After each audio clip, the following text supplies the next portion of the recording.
Subscribe करें विज्ञान TV India को और दबाएं इस बेल आइकन को ताकि आप देख सकें विज्ञान से संबंधित वीडियो सबसे पहले।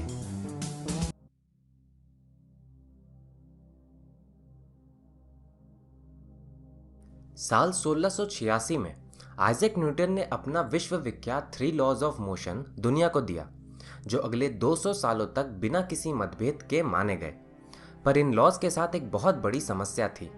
दरअसल ये लॉज आम जिंदगी में एक्सपीरियंस किए जाने वाले स्पीड के केसेस में तो बिल्कुल सही काम करते थे, पर इनमें खामी ये थी कि हाई स्पीड के केसेस में ये ज़्यादातर गलत साबित होते थे, जिसे काफ़ी कम लोगों ने नोटिस किया।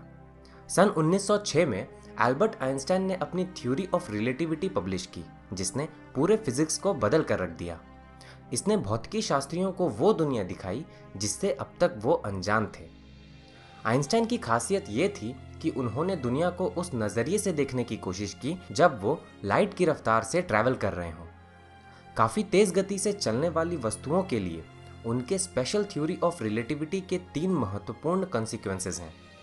पहला, तेज़ गति से चल रहे ऑब्जेक्ट के अंदर बैठे लोगों के लिए समय उन लोगों के मुकाबले धीमा गुजरेगा जो उस ऑब्जेक्ट को बाहर से देख रहे हैं। यानी कि अगर आप खड़े होकर एक ऐसे यान को देखें जिसकी रफ्तार लाइट की रफ्तार के आसपास हो, तो उसके अंदर बैठे लोगों का समय आपके मुकाबले धीमा गुजरेगा। इसे टाइम डायलेशन कहते हैं। दूसरा, अगर कोई ऑब्जेक्ट लाइट की रफ्तार के आसपास के रफ्तार से चल रहा हो, तो बाहर खड़े ऑब्जर्वर को वो ऑब्जेक्ट अपने ओरिजिनल साइज से छोटा नजर आएगा। इसे समझने के लिए सबसे पहले इस इमेज को देखिए। ये उस दुनिया की तस्वीर है जिसे हम हर रोज एक्सपीरियंस करते हैं। इसमें किसी भी ऑब्जेक्ट की स्पीड लाइट के स्पीड के आसपास नहीं होती, इसलिए इन ऑब्जेक्ट्स के लेंथ में आया परिवर्तन हमें दिखाई नहीं देता। इनमें जो भी गाड़ियां चल रही हैं वो हमें बिल्कुल उसी साइज में नज़र आती हैं जिस साइज में वो असल में होती हैं। पर अब ज़रा इस इमेज को देखिए।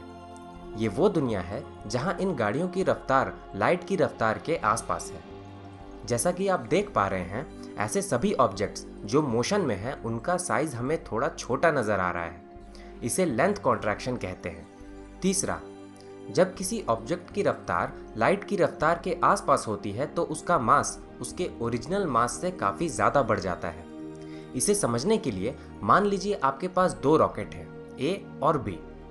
इन दोनों में किसी प्रकार का कोई अंतर नहीं है, मतलब कि इनका मास बिल्कुल बराबर ही है। अब आप रॉकेट ए को लॉन्च कर देते हैं, जबकि रॉकेट बी को अभी भी रेस्ट में ही रहने देते हैं। चूंकि रॉकेट ए मोशन में है और इसकी रफ्तार लाइट के रफ्तार के आसपास है, जब आप दोनों के मास को कैलकुलेट करेंगे तो आप पाएंगे कि रॉकेट ए का मास रॉकेट बी के मास से काफ़ी ज़्यादा होगा। अगर इसी बात को साधारण शब्दों में कहूँ तो जैसे जैसे एक ऑब्जेक्ट की रफ्तार बढ़ती जाती है, उसका मास भी बढ़ता जाता है। आज के इस एपिसोड में हम टाइम डायलेशन को समझेंगे और ये भी जानेंगे ऐसा होता क्यों है। साथ ही साथ हम ये भी जानेंगे कि तेज़ गति से चलने वाले यान में बैठे लोगों के लिए समय यान के बाहर खड़े ऑब्जर्वर की तुलना में एग्जैक्टली कितना धीमा गुजरता है। तो चलिए शुरू करते हैं आज का ये एपिसोड।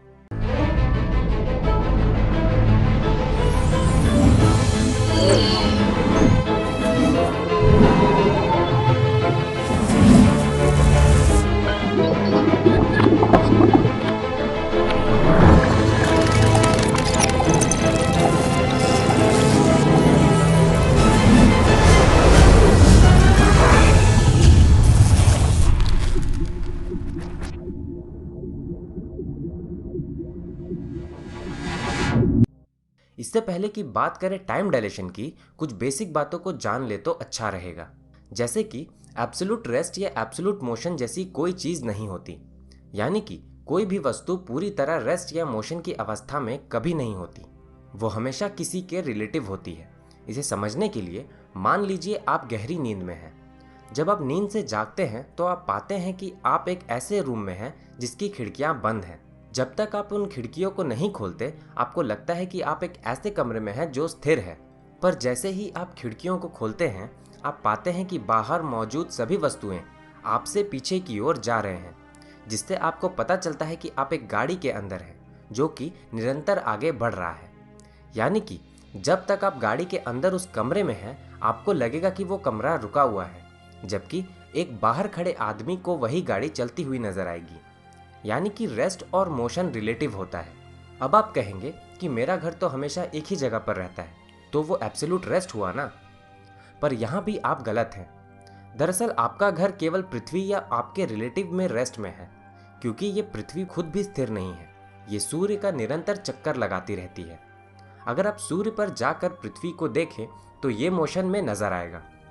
ऐसे में आपका घर रेस्ट में कैसे हो सकता है, क्योंकि वो भी तो पृथ्वी के साथ मोशन में है।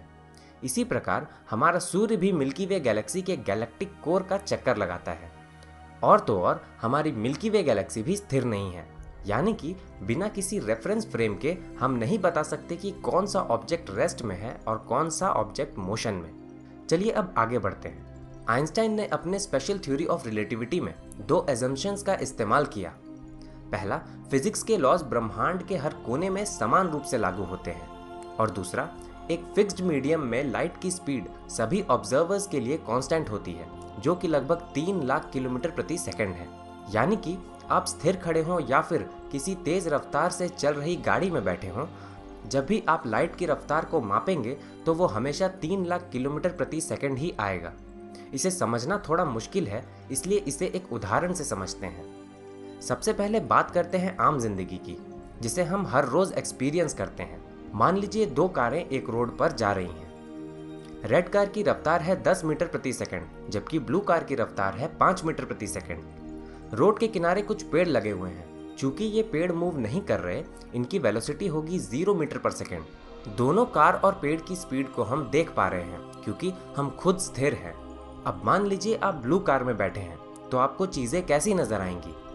दरअसल आपका पूरा पर्सपेक्टिव ही बदल जाएगा। सबसे पहले तो आपको ये लगेगा कि आपकी कार स्थिर खड़ी है और बाकी की चीजें जैसे कि रेड कार और रोड के किनारे मौजूद पेड़ मूव कर रहे हैं। अब रेड कार की रफ्तार आपके लिए 10 मीटर प्रति सेकंड ना होकर 5 मीटर प्रति सेकंड होगी, क्योंकि जिस कार में आप बैठे हैं वो खुद 5 मीटर प्रति सेकंड की रफ्तार से चल रही है। वो पेड़ जो स्थिर खड़े हैं आपको 5 मीटर प्रति सेकंड की रफ्तार से पीछे जाते हुए नजर आएंगे। अब मान लीजिए कि आप रेड कार में बैठे हैं, तब ये दुनिया कैसी नजर आएगी? अब होगा ये कि आपको लगेगा मानो आपकी गाड़ी रुकी हुई है, जबकि ब्लू कार और रोड के किनारे मौजूद पेड़ मूव कर आपके पीछे जा रहे हैं। अगर रिलेटिव वेलोसिटी की बात करें तो ब्लू कार की रिलेटिव वेलोसिटी होगी -5 मीटर प्रति सेकंड, जबकि पेड़ों की रिलेटिव वेलोसिटी होगी -10 मीटर प्रति सेकंड। यहाँ माइनस साइन का इस्तेमाल इसलिए किया गया है क्योंकि वो पीछे की दिशा में जा रहे हैं। तो हमने देखा कि आम जिंदगी में अगर रेफरेंस फ्रेम चेंज हो तो रिलेटिव वेलोसिटी भी उसके अनुसार बदल जाती है। पर दिलचस्प बात यह है कि लाइट के साथ ऐसा नहीं होता, यानी कि रेफरेंस फ्रेम चाहे कोई भी हो, लाइट की स्पीड कभी चेंज नहीं होती। अब इसका मतलब क्या है, आइए देखते हैं। इसका सीधा सा मतलब यह है कि चाहे आप ब्लू कार के पर्सपेक्टिव से देखें या फिर रेड कार के पर्सपेक्टिव से या फिर स्थिर खड़े पेड़ों के पर्सपेक्टिव से, लाइट की स्पीड हमेशा सेम ही होगी। ये थोड़ा अजीब है, इसलिए आमतौर पर इसे हजम करना थोड़ा मुश्किल होता है, पर यह बिल्कुल सही है क्योंकि कई एक्सपेरिमेंट से इसकी पुष्टि की जा चुकी है। चलिए अब जानते हैं टाइम डायलेशन क्या होता है और इसके मैग्नीट्यूड को कैसे माप सकते हैं। मान लीजिए आपके पास एक सिंपल लाइट क्लॉक है जिसमें ऊपर और नीचे दोनों तरफ मिरर लगे हुए हैं। नीचे के मिरर से एक सेंसर भी अटैच्ड है जो उस समय रीडिंग रिकॉर्ड करता है जब लाइट ऊपर के मिरर से रिफ्लेक्ट होकर वापस नीचे के मिरर से टकराता है। एक पल को मान लीजिए कि ऊपर और नीचे के मिरर के बीच की दूरी h है। अब लाइट को इस दूरी को तय करने में कुछ समय तो लगेगा ही। इस समय को TAU ताऊ मान लेते हैं। चूंकि हम जानते हैं कि लाइट की स्पीड c होती है, हम कह सकते हैं कि h = c ताऊ होगा। अब मान लीजिए इस लाइट क्लॉक को हम एक ऐसे यान में रख देते हैं जो कि लाइट की रफ्तार के आसपास की रफ्तार से चल रहा हो। इस यान में बैठे लोगों को सब कुछ बिल्कुल नॉर्मल ही लगेगा। उन्हें लगेगा मानो उस लाइट क्लॉक में लाइट बिल्कुल सीधी तरह से ऊपर नीचे हो रहा है, पर उस यान के बाहर खड़े ऑब्जर्वर को कुछ अलग ही नज़ारा देखने को मिलेगा।